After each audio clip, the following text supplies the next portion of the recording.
Right, welcome to our sixth, I think, episode of Think Like an Explorer. And today what we want to do is really take people exploring.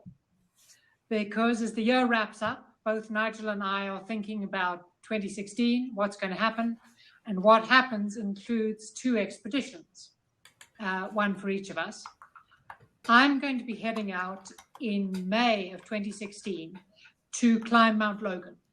That's the highest mountain in Canada, second highest in North America, and it's going to be a ski expedition. So we're going in on skis, pulling sleds, and the vertical height of Logan from base to summit is higher than Everest from base camp to summit. So although it's overall it's lower, it's just under 6,000 meters, it's still a fairly big mountain. So that's what I've got in mind. Now, Nigel, you were telling me just before we came live on Blab that you've got something up your sleeve as well. What are you doing? Well, I'm looking to go back into Greenland, Cathy, and go and do a ski race on the Greenland ice cap. So in its own way, quite similar to yourself, as in on skis, towing sleds or pulks, as people call them. We might not be doing the height that you're doing, but nevertheless, it's going to be a pretty tough, full-on, heavy pulling race up there. And as we talked before, we've got to get trained, fit, and able for that kind of challenge. Well, what we've planning to do, Nigel and I, is share the whole process of planning over the next couple of months, because Nigel heads out in April, I head out in May, so these next 3 months are absolutely crucial. And I think a lot of people assume that the only thing you need to do is train and then go out and, gloriously reach the summit. And it's a good deal more complicated than that. So what we want to do is kind of share live over the next couple of months, all of it. Yeah. There will be a little bit of physical training, but seriously, that's the least of our worries. Money is a massive worry. That's going to be next time. Yeah. Because right now I want to talk about something rather more practical, which is equipment. Right, okay. And the thought behind this is, as I said, Logan, second highest in North America. I've never climbed North America before. I mean, I've rock climbed in the US, but this is totally different. This is up, on the Yukon-Alaska border. Nigel has been on Denali, which is the only mountain in North America higher than Logan, and has a similar sort of set of challenges. And of course, it didn't entirely go so well on Denali for Nigel. There were a few minor mishaps involved. And Nigel, I want to pick your brains to avoid those kind of mishaps. I want to get some ideas from you about the kind of equipment that I should be looking at, about the sort of the key hazards.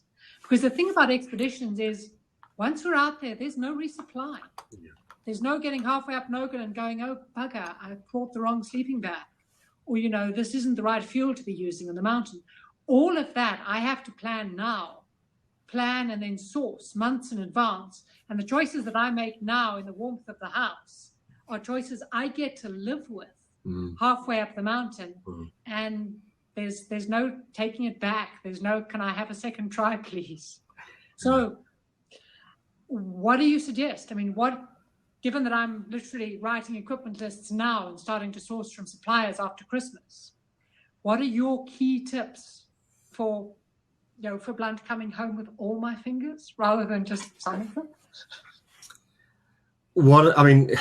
Where shall we start?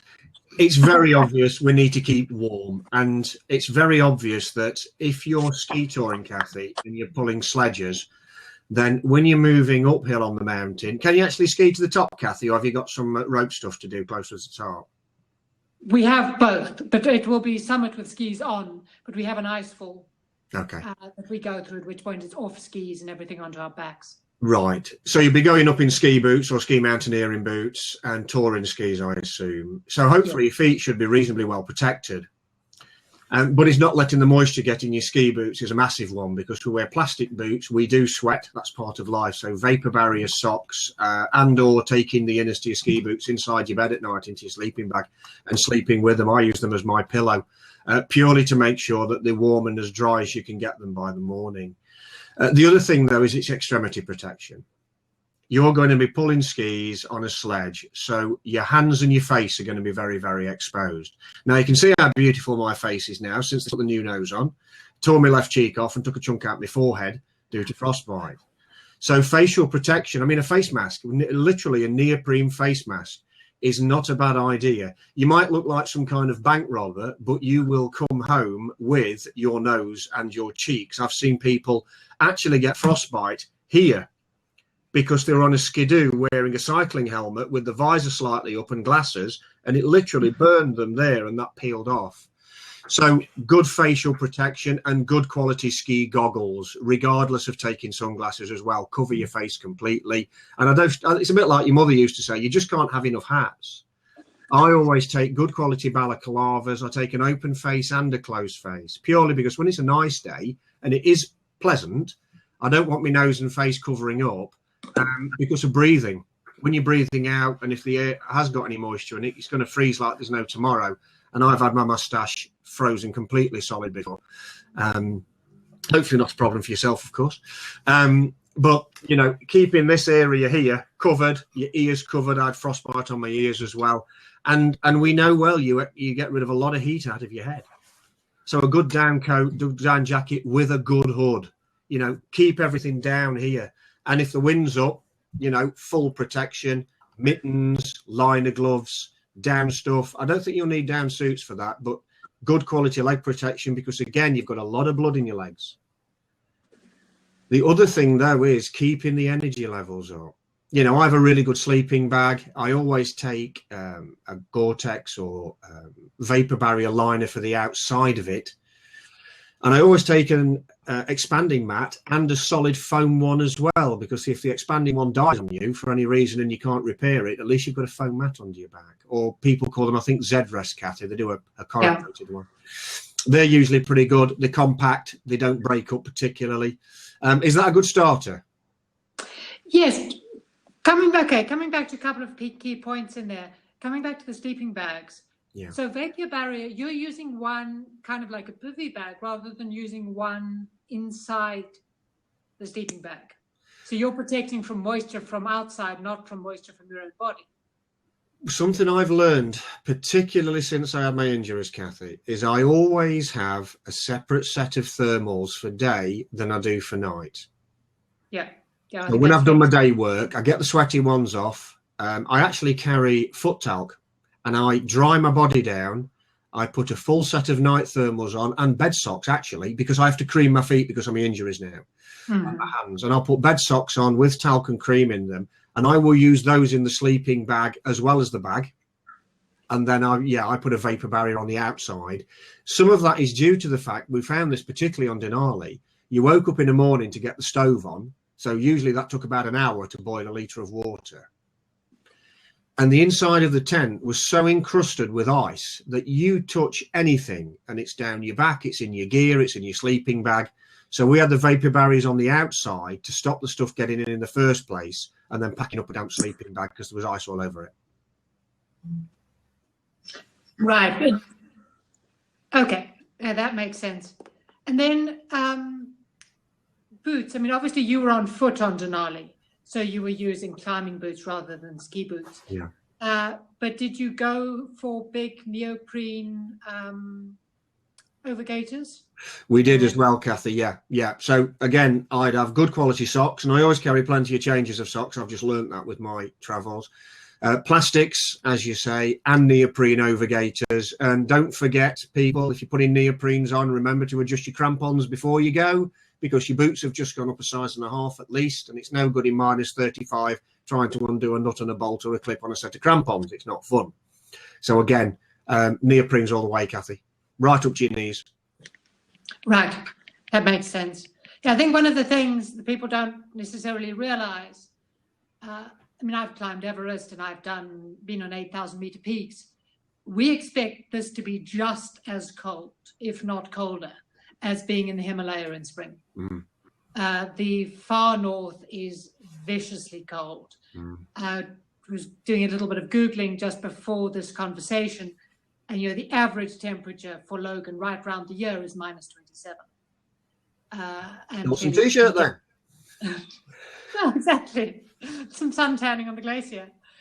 If anything goes wrong, the weather gets bad, it then gets substantially worse. Yeah. So there's all these issues are around keeping warm. Yeah. But then, of course, at some point, I take this wonderful list of reinforced equipment, incredibly thick, warm down, adding vapor barriers, adding Gore-Tex covers, etc., etc. Yeah. And then you start to weigh it.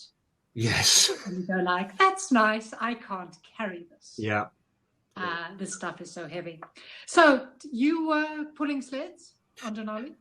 Both, Cathy. We pulled sleds and had a rucksack on until we got to the base of what's called the West Rib. Mm-hmm.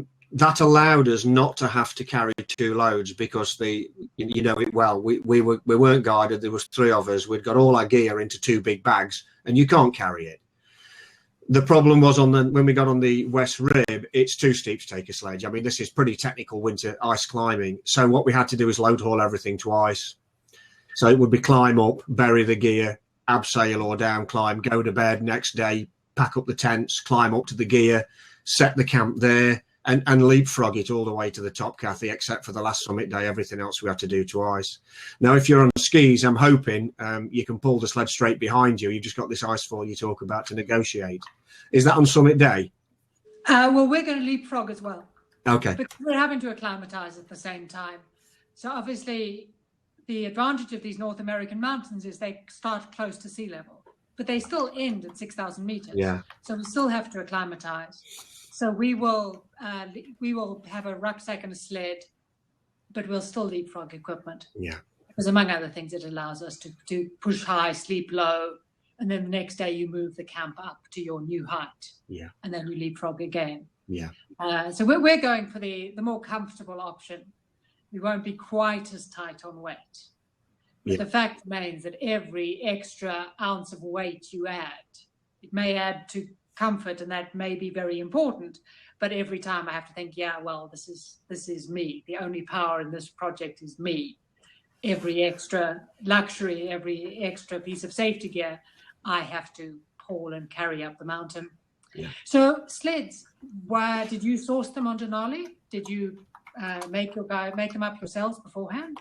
When we got there, you actually got given one. It was very nice. Base camp had sleds and fuel as part of the deal. But when you're climbing on Denali, and I don't know, Logan, but you had to pre-register, Cathy, and we're going back into the days of sending faxes to and fro of who we were, where we'd come from, experience. And part of the deal they said as your park fee was you'd be given fuel, Coleman white gas, as they call it in those days. And it was basically like a children's plastic sledge they'd buy at the local garage. I mean, it was nothing technical, just with some kit cord on it. And they were provided at base camp, and you got there. I had an 80 litre or even 100 litre bag, I can't think now, and just a big kit bag. And the idea was the kit bag goes on the sledge, the rucksack goes on my back. And the hardest thing to deal with was when you're using sledges with kit cord, they always want to run into the back of your heels. And going uphill isn't so bad, but coming downhill, you've got to get your tracers right, because if you're going downhill with a sledge behind you and you do anything wrong, it will have you over. Now, in Greenland, we use something called a pulk, which is almost like a miniature boat, and it has aluminium poles and a harness. So all it can do is push you. It can't catch your feet up. And that's really important, because if you are load hauling and you're going up with your skins on and you've got your sledge, and you're going up load hauling, you're going to have to ski home. And if it's downhill, you don't want the thing over the back of your skis. You don't want to be flying off for injury and all the other things. And it's one less thing to consider when you're coming downhill in the cold, trying to keep frost nip off the tip of your nose and the tips of your fingers, because you're not expending any energy at all. All you want to do is get back to camp and get the kettle on. And I think that actually is very important. You talk about hauling your gear and having good, solid camps to run to. If anything goes wrong, you know where you can be in a tent as fast as you can get there and get some solid shelter. And I cannot tell people that enough in this game. You've got to have somewhere to run to, whether it be base camp or camp 4 or whatever, because if it all hits the fan, you can get in, get protected, get in your bag and get some warmth in you. What we've done on this one, because we're a team of 6, we've divided up the chores, and one of our guys is actually designing sleds. So we're going to take our own sleds. Okay. Logan is a lot less popular than Denali, so there's a lot less in the way of services provided. We get flown into the glacier and dropped with the equipment, and then they're scheduled to come and pick us up, or we can send them a text message if we need them to try and get them to come in early. Obviously, they can only fly when the weather's good, so there's no evacuation in bad weather. Yeah. As you say, we have to be able to hunker down in a camp for days, potentially, if we get one of these, and we probably will get one of these big North American storms that comes through. So we have to source everything beforehand and have it ready to be flown in onto the glacier as soon as the weather allows us to go in. Yeah. And then we're in there on our own. Yeah. For as long as we stay. So we've got David busy actually building sleds. Okay. I'd be interested to see some of those. That would be really interesting, Cathy. Well, so it's like, yes. Yeah, okay. Have you used sleds much before? No, I haven't. Lovely. So, in some ways, for me, it's an interesting question about how you choose what expeditions you go on and why. Mm. And we're not doing a terribly technical route on Mount Logan. We're just doing the King's Trench. Right. But for me, I've never climbed in North America before. I've done plenty of ski touring, but I've never taken skis onto a sort of Himalayan style size of mountain. And I've never done this kind of expedition sled pulling. Mm. And I figure that's enough new stuff to pack into a project without also then trying to do some desperate technical route. Yeah. It's also just a really nice group of people. And I found as the years go by, that matters more. Yes, I completely agree. It's not agree. just an interesting goal. It's an interesting goal with a group of people I'm prepared to be stuck in a tent with for 6 weeks, if push comes to shove. And if it then works out well, and it's an interesting experience, I will then take that experience and possibly take it on something more technical. But I won't make that call now. No, I mean, I think as you say, you're taking enough on with the new stuff, and you're absolutely right. You know, the older we get, it is about the journey and it is about the people that you're with. I've been stuck in a tent on, I think it was Baffin Island for about 6 or 8 days once, a 2-man tent with a friend of mine, and you've got to really like each other because, you know, if you're not careful, and it's happened, you know, fractures appear. And you've got to be really OCD organised, and I am. I'm OCD to the point people just find it crazy. Because you've got things in your sledge, things in your tent, you need to be prepped, you wake up in the morning, the weather's foul, you don't want to go more than 5 feet out your tent to get things out your sledge for the day, because you know you're not moving. You know, and it's a real mind game. It's a real head game to get yourself sorted. I had this on Greenland last year. We had the storm of all storms. I mean, you could see, 8 or 9 feet for a day. And that was it. Get used to it. You know, we don't want it to happen. Everybody would love us to have lovely, sunny, cold weather and we have a fantastic time.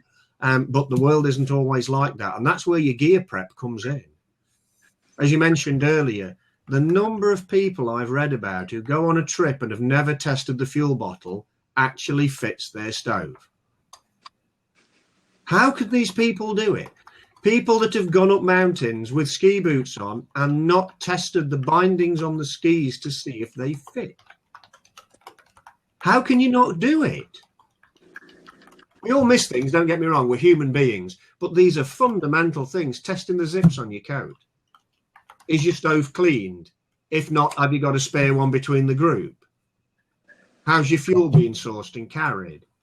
Because these are the things you'll die without. You can't die. You can't live without hot food on that kind of environment and hot drinks. It just does not happen. In fact, very seriously, Cathy, I'd take a flask with you in the back of your coat, a thermal flask, because if you are on the sledges and you're moving, there's nothing nicer occasionally than a quick slurp of warm brew of hot chocolate or whatever you like straight in you. Because if you have got times to move, and it really is, guys, we've got to go now. We haven't got time to stand about having 20 minutes chat. Come on, let's move. Food in your pockets, cup of tea, move, go. And just keep it going because you'll feel so much better. Tent up at night, jobs are good. I think everything you say is so right. And my experience has been that this is actually one of the problems of looking for sponsors for equipment, among other things, because bluntly, what quite often happens is the sponsors don't get all that interested until you're fairly close to leaving. And equipment is sometimes only being shipped to you at the very last minute. Yeah.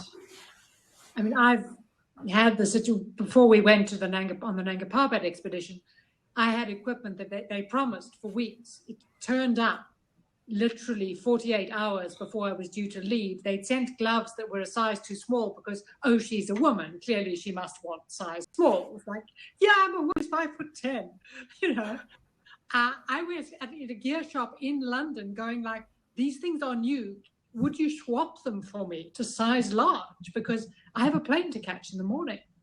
Yeah. And, you know, it's not great. In theory, everything would have been tested weeks beforehand. But particularly the reality sometimes of trying to source this equipment, particularly if you're looking for help financially, as in you're trying to get the stuff for free, can push you to the very, very last minute of the planning. It's one of the reasons I prefer expeditions like this one, which are smaller, where I can effectively pay for it myself, because then I can sit here now 3 months in advance as we go into winter, starting to source all my equipment, and then I can take it out into the Pyrenees where I live and start testing it to make sure, well, to try and avoid those very human mistakes. And that's actually going to be the topic of our next talk, money. Because, you know, I've got a nice long list of things that, you know, Nigel, thank you, and things that I've got, you know, already, and that I need to source and I need to upgrade. And next to that nice long list will be a nice long list of prices. This stuff isn't cheap. No, it's not. No. It's highly specialized. The market is incredibly small. And the result is every single thing on this list is expensive. You know, thank God I own quite a lot of it already, but even so. Yeah. And I think one of the things that expeditioners don't often talk about is the brutal truth of, how do you pay for this all? Yeah. No, not today. Not today. That's where we're going to go next time. I mean, something, if I can just add there, Cathy, I mean, I can see people saying Nigel's lost bits and bobs. Well, let me do that. That'll explain quite a lot to you. That's what Denali does when you get it wrong. No, these are the ones I'm trying Cathy, to if you come back like this, I will do the most ridiculously nasty things to you. All right. I'm not keen to come back like that. I'm not even going to show you my feet, guys, because I've got no toes either. But that's perhaps for another day. But I think Cathy brings a really good point here about equipment. You can't have it come in 2 days before you go. You've got to test it. Now, I'm lucky, Cathy, and I do use luck with a huge set of inverted commas on it, because obviously I've lost my fingertips and my toe. And I have a company local to me, fun enough, called Extremities, who make gloves to fit me and mittens to fit me. And I am absolutely in their debt for it, because they make them in advance. I've got 4 or 5 pairs. I could put what's left of my hands on in 2 minutes from where we are here. And also I've got, they supply me socks to fit what's left of my feet. And I get them in boxes of 10 at a time, purely because then I know, even if it is, Nigel, do you want to go to Scotland next week? I can lay my hands on thick, fitting, quality hand protection, and the same for my feet. And you cannot enough stress the point that these are expensive. You're right, Cathy, in the fact they've got to work properly.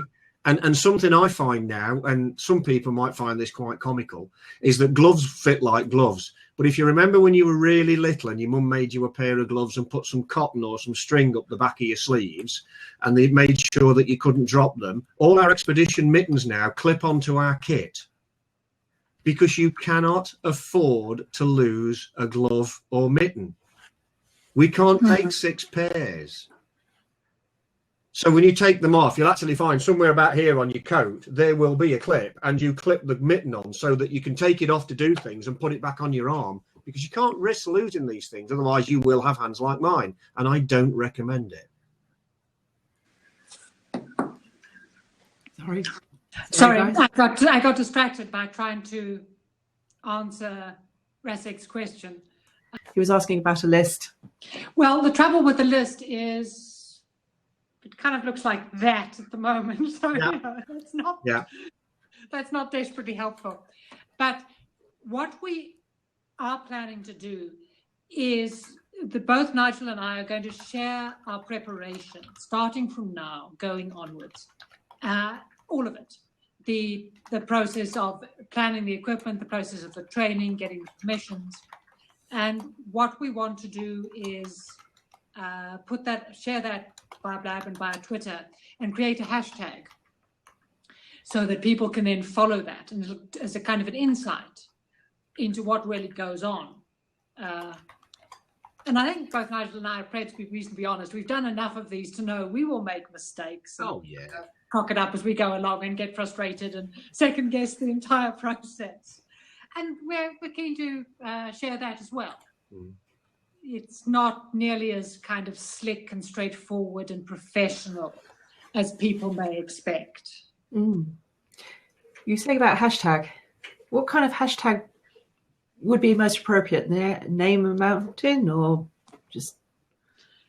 Well, if we're going to share both expeditions, then name of mountain doesn't work quite as well. I think this would be quite interesting if we use the same hashtag and then people are getting an insight into both sets of planning. Yeah, we could just. I mean, expedition planning is quite a long set of letters for Twitter. To exped plan or something like that. We'll have to have a think about that because, as you say, we've only got 140 characters to play with, and some. What about 2016 exped? That's exactly what I was thinking. It's what I've got. Hashtag 2016EXPED. That'll do. That'll do. I'm glad you're clever. Hang on. So it would look like. We'll get you organised. Oh, me organised? You've got to be joking. Hey, you're the one who's okay. I'm the one who's got an expedition planning list. Actually, something I do, Cathy, because as you probably know, besides throwing myself off huge ice caps, I've bashed through a few jungles in my time as well and lived in the trees and all the rest of it. I have 2 preset lists. And I have one for winter and one for jungles. And they're just basic things. Yes, there'll always be weird and wonderful things.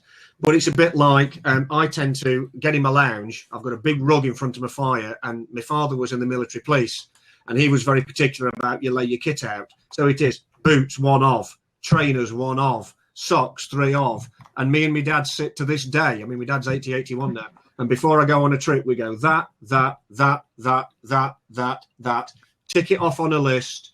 What have I missed? Why haven't I got it? Where's this? And I do that about a week to 2 before I go, without fail. And I mean without fail. Even if I'm going on a ski trip, just so I know, because as I say, you dropped off by plane. You can send a text. That's cheating. But, I mean, something very serious, Cathy, you mentioned, you've been flown in, you've got no backup. What you take is what you carry. I always leave 3 days' food at base camp where the pickup point is, purely that when we get back, if it's binned in and the aircraft can't come, I can sit there, read my book and eat. Because it's the end of the trip, you're the tiredest, the most drained, physically and mentally. But it's having that ready to go and having that method. I even have bags, I put them in by colour, so I know exactly in the dark what I'm taking out when I do it. I mean, this is really OCD. But when the chips are down and the wind's blowing and you're freezing, you know where your tent is. Yeah, no, that's a very good idea. And yes, we will have food left at base camp. Yeah. Well, it's not really a base camp. It's kind of our drop-off pickup point. Yeah. So we can retreat back there in bad weather and then just wait for a plane to be able to come in when the weather clears. Yeah, it's very important. And send a text. I mean, well, that's an interesting one. And I think it's a one for a different time. Yeah. About technology, because that's actually what I'm doing within our distributed expedition planning, within our group of 6. So I'm looking at solar panels and batteries and GPS and weather reports and text messaging. Yeah, it's a different game from when you and I started and you just disappeared into the wilderness. Yeah, and just hoped that the plane was due in 6 weeks' time, and I hoped that they'd find you, and you hoped that you'd be there. Yeah, absolutely. Absolutely. And it brings in both advantages and problems, which I think might be interesting for another time. Yeah, that'd be very useful, actually. But I think right now we're probably out of time. for this Come up for it. So thank you everyone who joined us. I'm sorry I couldn't see everyone's tweets, but hey ho, technology. We'll try better next time. Please follow us on Twitter. Our hashtag is 2016XPED for an insight into both Nigel and my planning of our two different projects. We'll be back in 2 weeks' time, in the week between Christmas and New Year. And that blab, we're going to be giving you an insight into how we pay for it. Yes, eye rolling, because it's so frustrating. But the different ways in which you can potentially try and finance an expedition. Yeah. So everyone, have a great Christmas, enjoy the holidays, and when you've spent all your money too, join us for an insight into how we pay for it. See you then. Have a great Thank Christmas, you. people. Bye. Bye.